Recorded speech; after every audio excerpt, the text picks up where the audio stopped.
할렐루야, 사랑하는 성도님 여러분, 12월 18일 토요일 아까의 시간이 돌아왔습니다.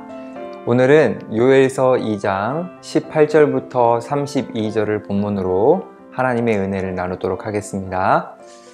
그동안 요엘은 메뚜기 떼에 대해서 소개를 하면서 이 메뚜기 떼에 의한 피해가 단순한 자연재해가 아니라 여호와의 날에 대한 경고라고 강조를 했습니다.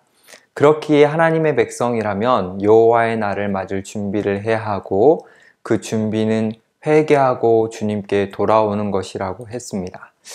요엘의 메시지를 들었던 이스라엘 백성들은 상한 심령을 가지고 주님 앞에 나와서 기도했습니다.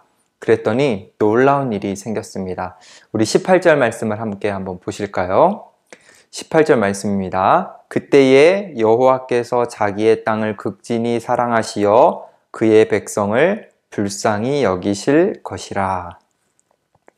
하나님은 기도하는 백성들의 태도를 보셨습니다. 그리고 그 태도를 보시고 그 기도하는 백성들을 마음 아파하셨습니다. 그래서 하나님의 마음에 사랑에 다시 불붙어서 이 하나님의 백성들을 불쌍히 여겨주셨습니다. 이는 하나님께서 하나님의 백성들을 자녀처럼 대해주시는 것입니다. 그래서 오늘 본문을 묵상하다 보면 누가복음 15장에 나오는 탕자 비유에 나오는 아버지를 느끼게 됩니다. 아버지의 품을 떠났던 탕자가 돌아올 때 아버지께서 꾸짖지 않고 돌아왔다라는 사실 하나만으로 감격하셨죠.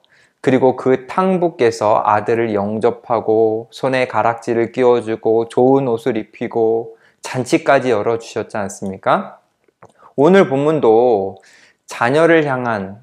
자녀 이스라엘을 향한 하나님의 마음이 비슷하게 등장을 합니다. 19절에 보면 하나님은 먼저 이스라엘의 기도를 응답해 주셨습니다.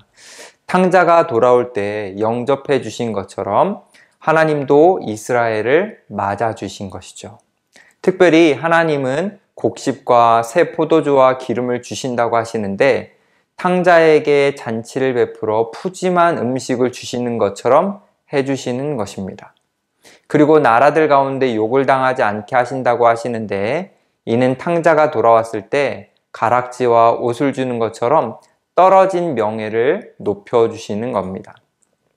20절에 보면 메뚜기 떼에 의해 피해 본 곳을 다 회복시켜 주신다라고 말씀을 하시는데 이는 탕자가 아버지를 떠나 입은 피해를 다시 회복시켜 주시는 것과 같습니다.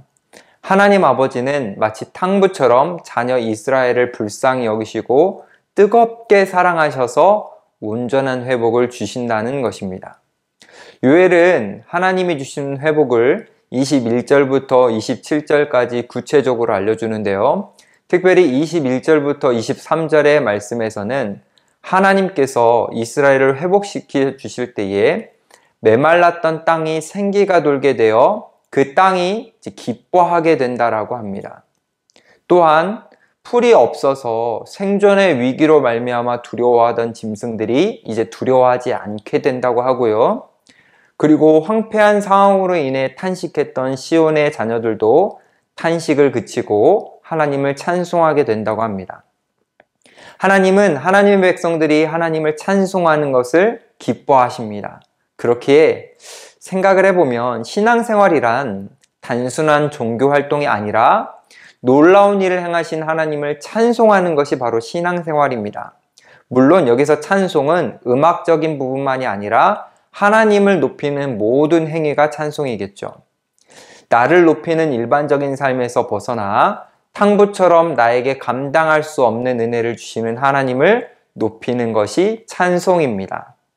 하나님은 하나님의 백성들 모두 찬송하는 삶을 살기를 기대하십니다.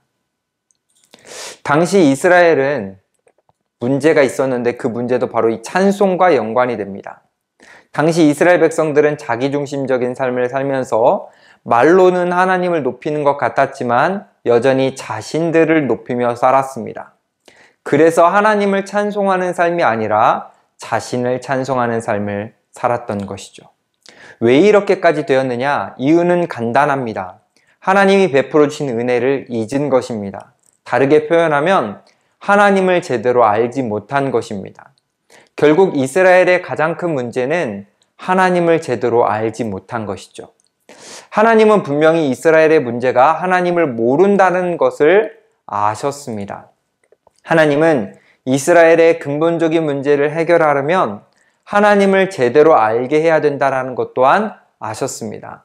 그래서 지금 회개하면서 주님 앞에 돌아오는 이스라엘 백성들을 회복시키시면서 가장 중요하게 여기시는 부분이 바로 하나님을 알게 하시는 것이었습니다. 우리 27절도 한번 보실까요? 그런즉 내가 이스라엘 가운데 있어 너희 하나님 여호와가 되고 다른 이가 없는 줄을 너희가 알 것이라. 내 백성이 영원히 수치를 당하지 아니하리로다. 하나님은 이스라엘 가운데 거하셔서 그들이 어떤 분이신지, 하나님이 어떠한 분이신지를 알게 하십니다. 그래서 이스라엘이 하나님을 찬송하는 삶을 살게 하시는 거죠. 이것이 이스라엘의 진정한 회복이기 때문에 하나님은 여기에 관심을 가주시는 겁니다. 그래서 하나님이 어떠한 분이신지를 아는 이스라엘은 하나님을 찬송하게 되고 결국 이스라엘은 실추되었던 명예가 회복되게 되는 것입니다. 하나님을 찬송하지 않고 자신을 찬송했을 때는 세상 사람들에게 조롱을 받았지만 하나님을 알고 하나님을 찬송하면서 마치 탕자가 집에 돌아올 때에 사람들로부터 다시 인정을 받기 시작하는 것처럼 하나님의 백성들도 인정받게 된다는 것입니다. 이를 위해 하나님은 특별히 하나님의 백성에게 성령을 부어주신다고 약속하십니다. 우리 28절도 한번 보실까요? 그 후에 내가 내 영을 만민에게 부어주리니 너희 자녀들이 장래일을 말할 것이며 너희 늙은이는 꿈을 꾸며 너희 젊은이는 이상을 볼 것이며. 이 말씀을 듣는 당시 요엘 시대의 이스라엘 백성들은 조금 이 말씀이 이해가 안 됐을 수 있을 것 같습니다. 왜냐하면 지금 자신들에게 이 말씀이 필요하다고 여겨지지가 않았기 때문인 것 같습니다. 자신들은 먹고 사는데 문제가 하나님으로부터 해결이 되었기 때문에 굳이 성령님을 받아야 하는지 그 필요를 몰랐을 수도 있습니다. 그럼에도 불구하고 이들이 필요를 알지 못함에도 불구하고 하나님은 특별히 성령을 부어주신다라고 말씀을 하십니다. 왜냐하면 자녀들이 장래일을 말하고 늙은이가 꿈을 꾸고 젊은이가 이상을 보는 것은 신비적인 일을 한다라는 것이 아니라 이 모든 것은 하나님을 아는 지식과 연결되는 것이기 때문입니다. 하나님을 아는 사람이 장래일을 말하고 하나님을 아는 사람이 꿈을 꿀 수 있고 하나님을 아는 사람이 이상을 보기 때문입니다. 즉 하나님은 성령님을 보내주신다라고 약속을 하시는데 성령님을 통해서 하나님의 백성들이 하나님을 아는 지식이 완전하게 되기를 바라시는 겁니다. 다시 한번 강조하지만 하나님은 하나님의 백성들이 하나님을 아는 것이 중요하다고 생각하셔서 성령님을 보내주셔서 하나님을 온전히 알게 해주신다라는 것입니다. 사랑하는 성도님 여러분 안에 계신 그리고 우리 안에 계신 성령님은 우리가 하나님을 알도록 도와주십니다. 그렇기 때문에 우리는 날마다 하나님을 알기 위해 힘써야 합니다. 우리의 신앙생활이 있어 봉사도 중요하고 헌신도 중요하지만 어쩌면 하나님을 아는 것이 더 중요합니다. 우리의 방향과 중심을 하나님을 알아가는 것에 두어야 합니다. 31절에 보면 곧 어둠의 시기가 온다라고 표현되어 있습니다. 해가 어두워지고 달이 핏빛같이 변하는 시기가 온다라고 합니다. 어쩌면 이 시기는 벌써 우리에게 왔을지도 모릅니다.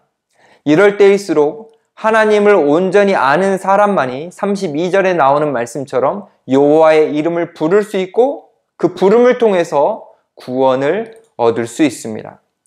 사랑하는 성도님 여러분, 오늘도 우리의 일상 속에서 우리가 만나는 사람들과의 관계 속에서 그리고 말씀에 집중하고 있는 이 아침의 시간 속에서 하나님을 깊이 알아감을 경험했으면 좋겠습니다. 그 하나님을 깊이 알음을 통해 우리의 인생 자체가 나를 높이는 찬송이 아니라 하나님을 높이는 하나님을 향한 찬송의 삶이 되기를 간절히 소망합니다. 기도하겠습니다.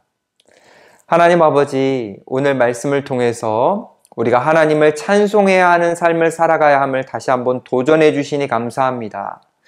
우리는 스스로 우리를 높이려고 하고 우리를 드러내려는 삶을 살아가고 있는데 더욱더 우리가 하나님을 알게 하여 주셔서 하나님을 알을 통해서 하나님을 더욱더 높이고 하나님 앞에 영광을 올려드리는 삶을 살 수 있도록 도와주시옵소서.